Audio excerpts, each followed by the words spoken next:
Hey friends, if you wish to fix Windows signing me out immediately after logging in on Windows 11, then please watch this video. I will guide you through the resolutions.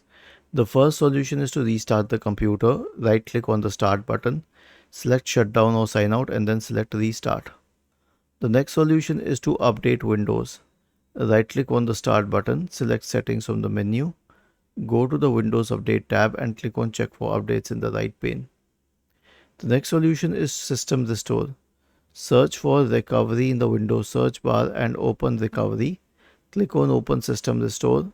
Select choose a different restore point, click on next, choose a go to restore point, click on next, and finally click on finish to initiate the system restore process. You'll also have to click on yes.